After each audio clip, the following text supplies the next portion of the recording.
તાપીમાં લોકશાહીનું ચીરહરણ, ભ્રષ્ટાચારના સમાચાર છાપતા પત્રકાર પર 50ના ટોળાનો હિચકારો હુમલો. તાપી જિલ્લામાં કાયદો અને વ્યવસ્થા જાણે ઠપ થઈ ગઈ હોય તેવો ઘાતકી કિસ્સો સામે આવ્યો છે. જંગલની જમીન પર થતા ગેરકાયદેસર દબાણોનો પર્દાફાશ કરનાર જીજે દેશી ન્યૂઝના પત્રકાર અને વિરલ મહેશભાઈ ચૌધરી પર સત્તાના નશામાં ચૂર અસામાજિક તત્વોએ જીવલેણ હુમલો કર્યો છે.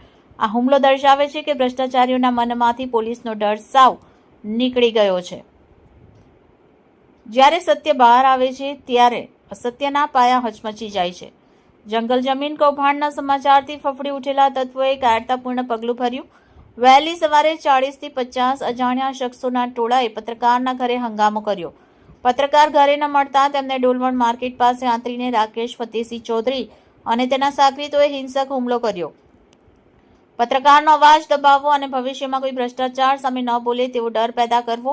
આ ઘટના બાદ પત્રકાર આલમ અને સ્થાનિક જનતામાં અનેક સવાલ ઉઠી રહ્યા છે. શું તાપીમાં સત્તાધારીઓના ઇશારે ગુંડાઓનું શાસન ચાલે છે? 50 લોકોનું ટોળું પત્રકારના ઘરે પહોંચે ત્યાં સુધી ગુપ્તચર તંત્ર શું ઊંઘતું હતું? શું હવે પત્રકારોએ સત્ય લખવા માટે જીવ હથેળીમાં રાખીને ફરવું પડશે?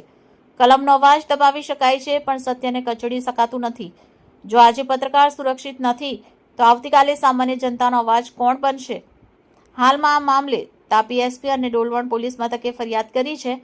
પત્રકાર સંગઠનોએ ચીમકી આપી છે કે જો આરોપીઓ સામે દાખલારૂપ કાર્યવાહી નહીં થાય તો આંદોલન છેડવામાં આવશે. રિપોર્ટર વિકાસ પાટીલ, બુલેટ 26 ગુજરાત ન્યૂઝ, તાપી.